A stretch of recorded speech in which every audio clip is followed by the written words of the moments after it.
Chapter 1, The Midnight Caller. Damian Reed's phone buzzed at 2:13 a.m., shattering the silence of his luxury penthouse. An unknown number flashed on the screen. He hesitated, mind foggy from sleep, but something compelled him to answer. "This is Damian Reed," he said, voice hoarse. A distorted voice crackled, "He's dead." The line went dead. Damian stared at his muted ringtone, heart pounding. He had arrived in the city 2 weeks ago, escaping a past he refused to name. He thought he was alone, that everyone who knew him was gone. Yet now he realized their secrets might not stay buried. Chapter 2, The Artist's Promise. 6 months earlier, in the small town of Luna Falls, deep in the Appalachian foothills, Damian had been a different man. He was the lead vocalist of the up-and-coming rock band Midnight Echo, his voice legendary for its raw power. During a summer jam session at the local art gallery, he met Julian Price, a gifted painter. Julian had dark curls that fell to his shoulders and eyes like sapphires, a face so beautiful it seemed sculpted. Damian watched Julian brush crimson and indigo over a blank canvas, fingers staining with paint. Their connection was instantaneous. Damian's music filled Julian's mind with visions, and Julian's art gave Damian hope he'd never known. Their romance was electric. They spent days entwined in a sunlit loft, Julian teaching Damian to paint, Damian serenading Julian under moonlight. It was a passionate love, a fierce, reckless devotion. Chapter 3. The Hidden Truths. But every romance hides secrets. Damian was running from something. A year earlier, his older brother, Lucas, had disappeared without a trace.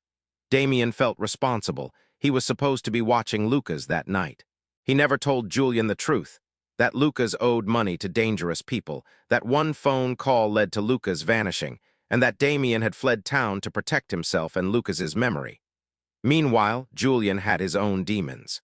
His mentor, Professor Kellog, had shown Julian how to manipulate chemicals to produce vivid pigments. Rumors whispered that Kellog had experimented on unsuspecting students. Julian had more debt than talent, and he owed Kellog thousands. He kept it from Damian because he didn't want to tarnish their love. Chapter 4, The Reunion. Damian returned to Luna Falls for the gallery's anniversary exhibit. Julian's paintings hung beside Gothic sculptures from his mentor. Damian's heart leapt as he saw Julian across the room. Julian's eyes widened, surprise, fear, and relief all mingled. They embraced, but it was bittersweet. Silently, both wondered if their love could survive the lies. Days passed as they caught up. Julian painted landscapes for Damian's music videos, and Damian wrote a ballad dedicated to Julian. But nights were restless. Damian awoke screaming, haunted by nightmares of Lucas's vanishing. Julian paced, glancing at his phone, expecting a call from Kellog. Chapter 5, The First Shock.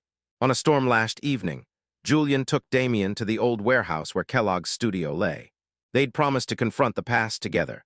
The warehouse door creaked open, revealing a dimly lit room filled with half-finished canvases and jars of toxic pigments. In the center stood Professor Kellog, frame gaunt, eyes glittering with malice. "Julian," Kellog hissed, "you stole my money, that means blood debt." Damian stepped protectively in front of Julian, fists clenched. Kellogg's men advanced, 2 hulking figures in black masks. Damian recognized one, Derek Boone, Lucas's former roommate. Fear slashed through Damian's chest. Boone snarled, "You hiding from us, Reed? Thought you could skip town." Kellog demanded Julian's latest painting, the one that sold for a fortune. Julian refused. The men grabbed Julian and dragged him to a table strewn with rusty scalpels. Damian lunged but was knocked aside. He watched, helpless, as Kellog raised a scalpel to Julian's wrist, blood welling. Damian's scream echoed, "Stop." Kellog smiled, cold. "Sacrifice for art." He pressed the blade gently, just enough to draw blood. Julian's scream was feral. Damian, trembling, reached for Julian's hand, pressing his thumb into the cut. "Enough. I'll pay." Kellog withdrew, leaving a trail of crimson. Julian was trembling weakly, clutching Damian's hand. "Damian, why didn't you tell me?" Damian's eyes burned. "I was scared you'd leave me." Julian's lip quivered. "Now we face this together." Chapter 6, The Turmoil. Julian's blood purchased their escape that night, but neither slept easily. They retreated to Julian's countryside cabin, rain pounding like a funeral drum. Days blurred. Damian and Julian fought, shouting, tears, blame. Damian confessed Lucas's disappearance. Julian revealed Kellogg's cruelty. Trust had frayed, but love demanded repair. Julian showed Damian his latest painting. A portrait of Damian in moonlight, eyes blazing with love and sorrow. Damian was moved to tears. "You see me?" he whispered. Julian nodded. "And I love you." They embraced. But peace was a hollow dream. They both knew Kellogg would not rest. Chapter 7, The Second Shock. 2 weeks later, Damian returned to his penthouse in the city. He left Julian at the cabin to finalize a commission for a magazine spread. As he stepped inside, a blast of heat hit him. Flames flickered in the living room. A masked arsonist hurled a Molotov cocktail. Damian dove for cover, inhaling smoke, coughing violently. He ran upstairs as the fire spread. Julian's call came seconds later. "Damian, I saw smoke. Are you okay?"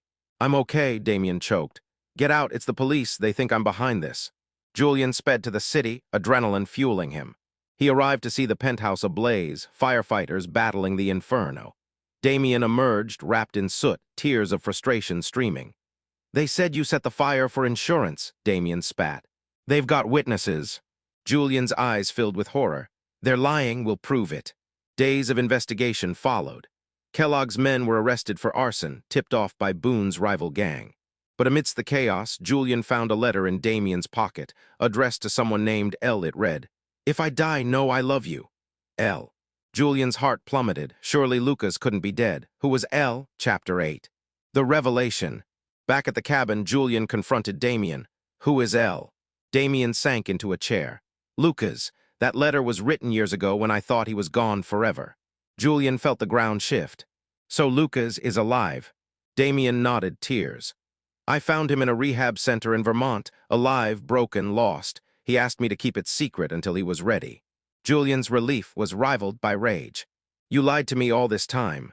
"I was protecting you and him," Damian said. "Kellogg's influence reached far. If Lucas surfaced, he'd be in danger." Julian wept. "We faced death together, Damian. I need truth." Damian held Julian through the night, promising transparency and devotion. Julian forgave, but the wounds ran deep. Chapter 9, The Final Confrontation. Damian was determined to rescue Lucas from Kellogg's shadow. They tracked Lucas to a crumbling rehab facility outside Burlington. Julian insisted on accompanying, despite Damian's fear. The facility was eerily silent, hallways lined with barred doors. Lucas, gaunt and gaunt-eyed, sat on a cot in a dim cell. He rose weakly at their entrance, hope flickering. "Damian," he croaked. Damian embraced his brother, trembling. Julian watched, tears streaming. "We'll get you out," Damian whispered. "No more secrets." Lucas nodded, fragile. "Thanks to you." As they exited, Kellogg and Boone blocked their path, guns drawn. Kellogg's eyes gleamed. "So Damian Reed wants to play hero." Boone snarled. "Kellogg wants the boys' paintings, and Damian's voice, dead or alive." Julian interposed himself. "Stay away from him."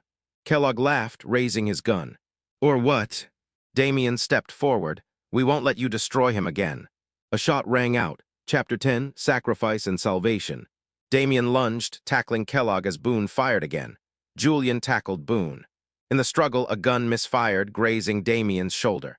Pain exploded, but he fought on, blood warm and liberating.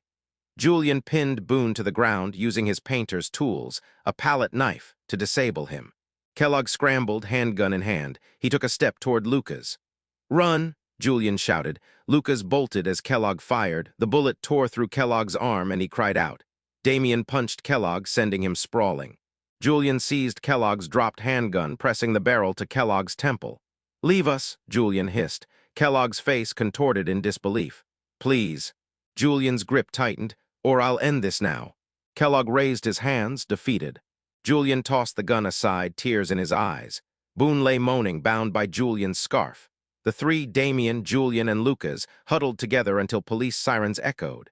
Chapter 11. New Beginnings. Lucas went into protective custody. Damian's shoulder wound was bandaged at the hospital by a nurse who complimented his bravery. Julian refused to leave his side, holding his hand through the procedure. At dawn, they stood on a bridge overlooking the frozen river in Burlington. The sky was pink with promise. Lucas turned to Damian. "Thank you for not giving up on me." Damian's voice cracked. "I'll always find you." Julian slipped his hand into Damian's. "I love you, Damian. I'll never leave you." Damian kissed Julian, soft as snowfall. Lucas watched, hope flickering like dawn. Chapter 12. Ever After's beginning. Months later, in a sunlit studio apartment in Montreal, Damian sang on stage with a new band. Julian painted a mural behind him, an image of two lovers entwined with wings. Lucas, now sober and studying psychology, sat in the front row, beaming. As Damian's final note echoed, the audience erupted. Damian's voice cracked with emotion as he scanned the crowd. Lucas, strong, Julian, radiant. Their love had been tested by fire, blood, and betrayal, but they emerged unbroken. After the show, they celebrated under the northern lights. Damian whispered, "We survived." Julian smiled, eyes reflecting the shimmering sky. "Together always." Lucas raised a glass, to family, to love. They clinked, the aurora dancing above. In that moment, amid art, music, and brotherhood, their fractured pasts found healing. The city lights below seemed to bow to their triumph. Their story was not finished. It was a tapestry woven with shock and sorrow, but also with unwavering devotion. Damian, Julian, and Lucas moved forward into a future they would shape with each note, each brushstroke, and each heartbeat. A future where love refused to be silenced.